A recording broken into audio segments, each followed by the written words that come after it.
Are you interested in angels, demons, spirits, ghosts, and monsters? Are you curious about their origins, tales, and influence upon history and on the present day? If so, sit back, relax, and welcome to Southern Demonology, the podcast that explores all of this and more.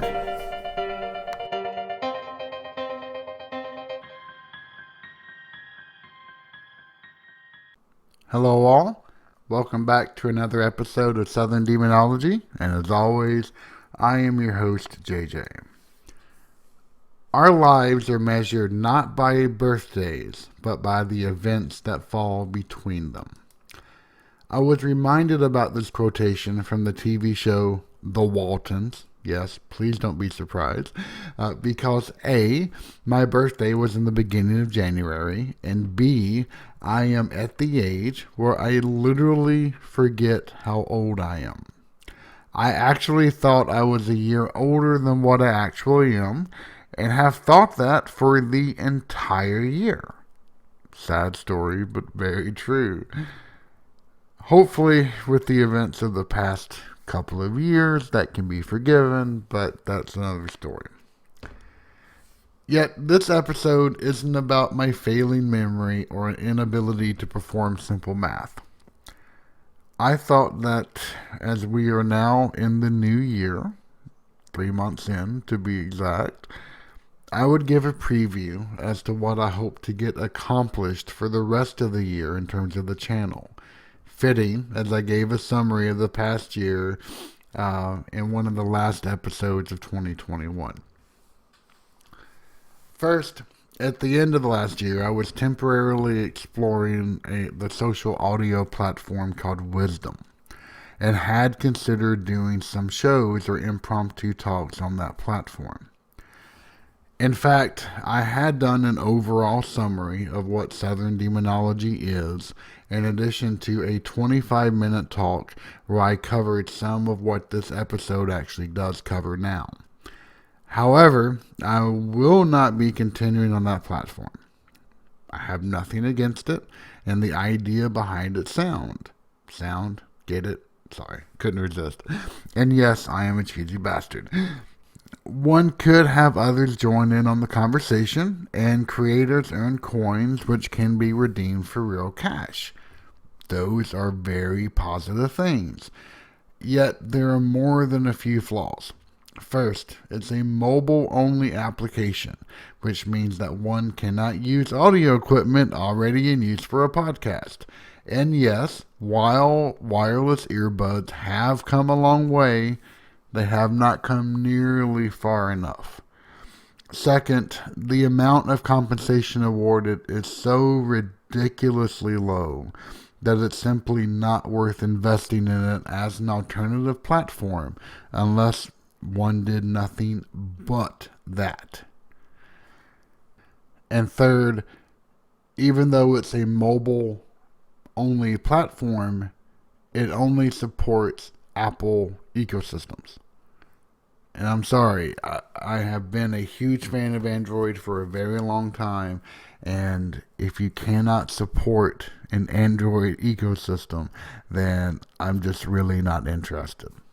So, however, you never really know until you try something, and I did give it the old college try, so there it is. However, if you do want to listen to the overall overview of the channel or that original 25-minute talk, you're more than welcome to do so. You can find links in our Discord server if you'd like to join, or on our Facebook page, which is facebook.com/Southern Demonology.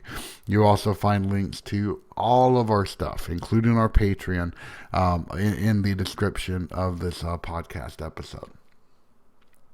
However, what I am going to put some more additional investment into is YouTube, as I already have content there. In fact, every episode is uploaded. And I have invested a good bit of time and attention to getting everything in shape.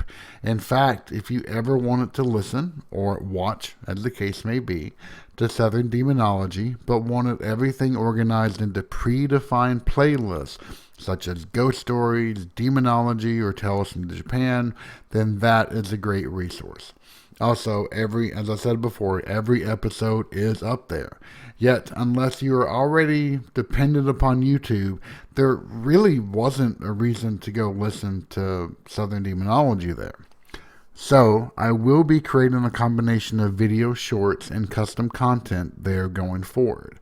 If you enjoy Southern Demonology and have a spare minute, I would really appreciate you subscribing. It would actually help me out a phenomenal amount. But onto the main content of what some of the episodes for Southern Demonology will cover this year. Well, I do plan on having some more interviews coming up that will cover a variety of topics, from personal accounts to demonic activity and protection rites to angelic experiences. Yet there will be tons of custom content as well. For example, I am finally going to be delving into apocalypses and academic interpretations of the book of Revelation, perhaps the most egregiously abused book of the Christian New Testament. Further, I will be exploring the Lefaphasiddiq, the Banlet of Righteousness, also called the Ethiopian Book of the Dead. And while I have covered the Book of Enoch a good bit, I'll also be delving into other pseudepigraphal books in a new series. Have you ever wanted to learn more about the Tales of the 12 Patriarchs or the Book of Jubilees? Then look forward to those upcoming episodes. But there are some bigger themes that I also want to explore. Now, the first is concerning the rise of duality in Judaism. Ancient Judaism did just fine without a predefined enemy for God. In fact, if God is truly all-powerful, then it's destined to be a loser's fight to begin with, no? When I started out studying Second Temple Judaism, I was initially under the impression that this dualism resulted in theological conflicts with current political and wartime events. For example, if the 70 nations had an angel that protected and led it, and those other nations were ganging up on Israel, then that would certainly have some complications. Could the old moniker of, quote, God controls everything, unquote, really fit into play there? Further, in this time period, we see a rise in the sentiment that this is the end times. Sound familiar? How can that be explained if there was no enemy? Further, both the first and second temples have now been destroyed and the people thrown into exile. So it's been posited by many that Judaism encountered and mingled with Zoroastrianism, which not only had perhaps one of the most defined dualisms ever built, but also that it has the oldest religious scriptures of any world religion. And this religion had so many influences. In Ge'ez, or Classical Ethiopic, you see this in its magical texts. It uses black and red inks for magic or religious purposes, which is a tradition directly inherited from Zoroastrianism. But this end times idea also sounds suspiciously like Zoroastrianism. And you see that clearly with the Essenes.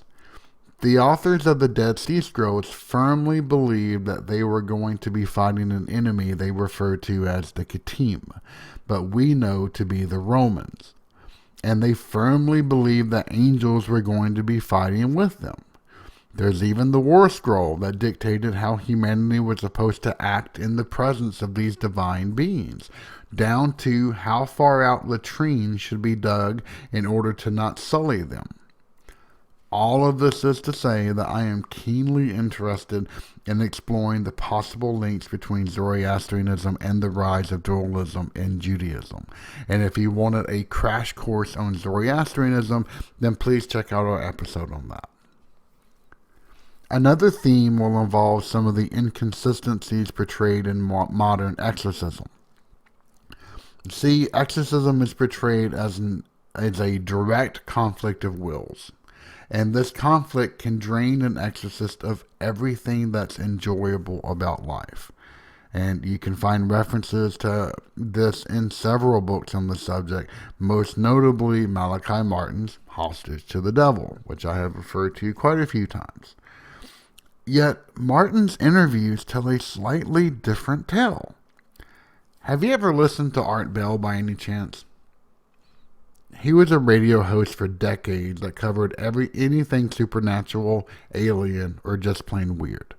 And you can find a ton of old recorded shows of his on YouTube. In fact, I've been listening to his back catalog for months, mainly re-uploaded by the Wolf King, amongst many others. I don't know the man, but I thank him profusely for going back through Bell's back catalog. Many of Art Bell's shows are fantastic, especially his Ghost to Ghost AM shows, where every Halloween he'd take nothing but callers who were clamoring to share their own ghost stories. Yet, he also had a show to do, so he would accept pretty much anyone who had a crackpot theory to sell. Anyway, I found his shows by discovering that he interviewed Father Malachi Martin quite a number of times, and those interviews are fascinating. I will be holding a summation episode in the near future, but one of the things that Martin stated is that he had performed thousands of exorcisms. And that flies in the face of so many of his previous statements about how draining the rite can be. So, expect a few episodes on that coming up. To finish this topic out, I will also finally complete my Name of the Devil series with one episode that is outstanding, and follow up with the Name of God series that I've been secretly writing in the back of my head for the past 6 months. And of course, I will continue to bring the occasional horror movie review up for discussion, as I just can't help myself. It's sad, but if you ever feel like I have time to watch something for enjoyment, I inevitably start searching out horror movies to watch. And every once in a while, that strategy can pay off. Yet, 9 out of 10 times, the movies are so horrible that I have to abandon them halfway through, or just hold my head in my hands, wondering what the hell I've just wasted the past 2 hours of my life doing. I have 2 cases in point. This past weekend, I was searching for some movies for my wife and I to watch, and I found 2 that piqued my curiosity. They Live Inside Us and The Ascent, Assent. The first one, They Live Inside Us, sounded like a good old body horror film, and it started off pretty decently for an obviously independent movie. There's a husband and wife, and the wife has been sleepwalking for the past 2.5 years and doing some very odd things while doing so, such as standing in the exact same spot on the front porch while holding her hands up in a praise the sun gesture. Very apt considering that Elden Ring just released. But things go so suddenly off the rails that it's excruciatingly painful to watch. For example, a TV news broadcast just happens to mention a mosquito-borne virus. Oh, geez, I wonder if that has anything to do with what's going on. Not to mention the plot holes that are wide enough to drive a tank through. For example, the husband's excuse to film everything was so that he could post videos up and get help from the internet. And the first suggestion that he finds helpful? To lock his wife inside. Wow, glad he never thought of that one coming up over the past 2.5 years to keep her from getting eaten alive by mosquitoes while living in freaking Louisiana, the same exact creatures who are passing along this new virus that I am sure has nothing to do with the events that are about to unfold. Trust me, there are plenty of good horror movies out there. This is just a sad excuse of someone who saw a horror movie once and said to themselves, gee, I bet I could do that. The other not so good choice was The Ascent, which is about an exorcism. Honestly, I wouldn't give the details. I won't give the details around it, as it makes one fundamental flaw. It tries to focus on a father and son, the babysitter, and a rebel priest who was convicted of the murder of a young boy whom he had tried to exorcise before but failed. I'm sorry, but none of that matters. Nearly every exorcism movie makes the same mistake. It takes the focus away from the central premise that a bloody demon is residing in a human body and must be cast out. And that right there has more than enough story elements to fill 100 movies, nevertheless one. The only movie to have gotten that mostly right is the original, The Exorcist. None others have even come close. It's the same exact cardinal sin that most horror movies make. Yes, many movies need world building to move along the story. Here, you don't. At all. Same thing with Freddy versus Jason. A movie that I had dreamed about for years. And then it suddenly was announced. And I was so happy to see it. Just think about it. You have two titanic classic figures squaring off against one another. But you want to give them the back seat to some forgivable teens? Sure, why not? Fantastic idea. I love listening to whiny kids when all I wanted to see were two figures throw down for an hour and a half. And yes, as you can guess, I'm not bitter about that movie at all, even after all these years. Alright, I'm still a little bit bitter. So there we have it, a rough outline of some upcoming episodes.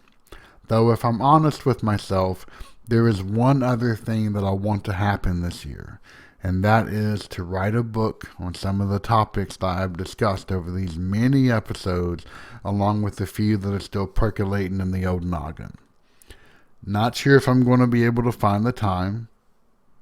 Observant listeners will know that we're already at the 1st or 2nd in March, and I have not even released an episode since the end of the year.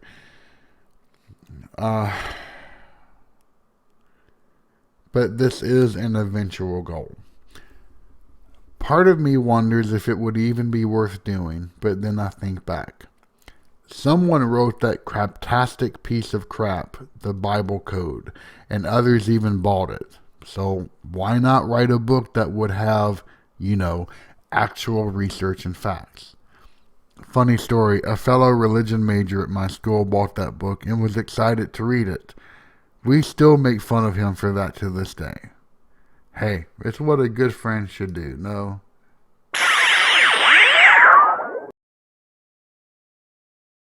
There is one last thing that I want to talk about, both in terms of a goal that I have for the year, in addition to something that I had considered but am no longer going to do. Remember when I was talking about Art Bell? Well, he's the one who had his Coast to Coast AM series. And then he left it. And he handed the reins over to somebody else. And that has continued to this day. And Art Bell then came back and started another show, which continued exactly what he did. And it seemed like the Coast to Coast AM people decided, in order to differentiate themselves, they were going to take the insane meter up to 1 billion to try to be different. I have a decent bit of respect for the old show that Art Bell did.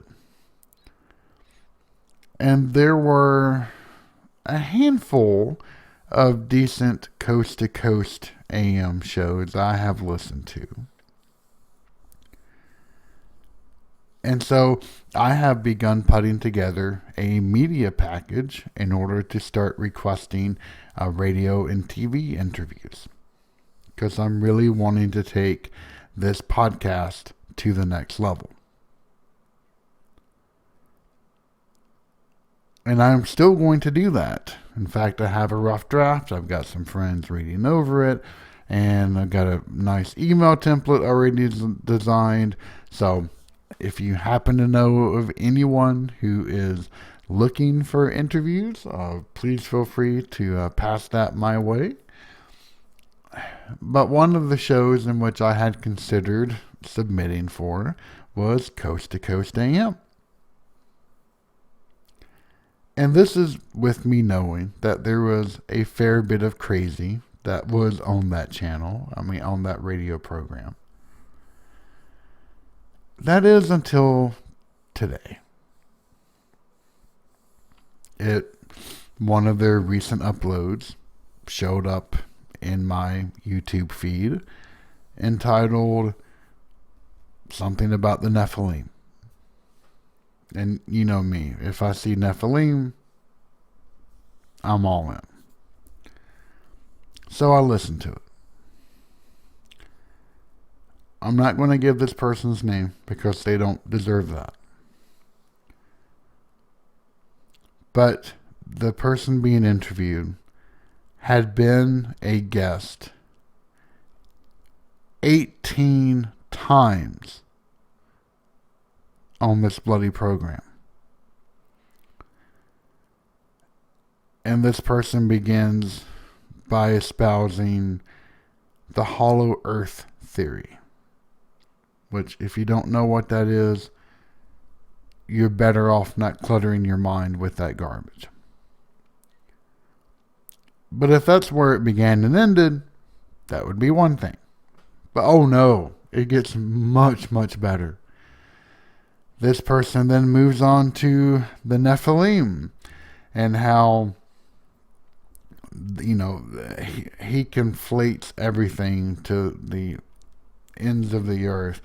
But he says that the Nephilim, rather than being the giants, that they are the angels. And they survive the first flood or deluge by going off planet. And then they come back. And so they're still around. And rather than taking wives for amongst the generations of men, the Nephilim decide to pit humanity against each other. And so they're the reason why we have, tanks and nuclear weapons, and we're always fighting each other. It's because of the Nephilim. And then he goes off into another global conspiracy that seems to have nothing to do with them.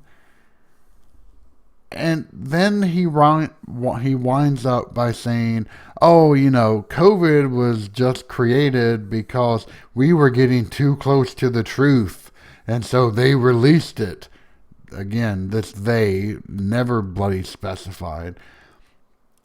I was so angry and so utterly confused how someone could not only believe this shit, I'm sorry for the language, but the fact that someone would allow them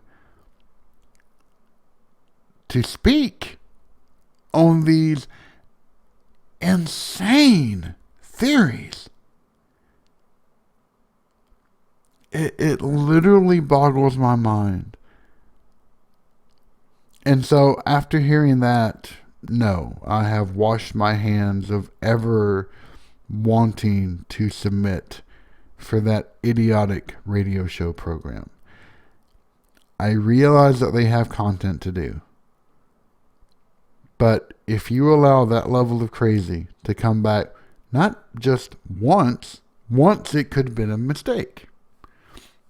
18 times in a row? That's more than a mistake. That is just pandering to insanity. So, I had to get that off my chest. Thank you for allowing me to speak about this tonight. But I hope this is kind of a decent roadmap. I do have a lot planned for this year. Work has been rather aggressive as of late, so that is the absolute main reason why I haven't been able to record as much as I wanted to. That, and you've been away from something for so long, you just keep putting it off. And finally, listening to that Nephilim crap spurred me to action. So I'm back in the hot seat again, and I really do plan on staying in it this time.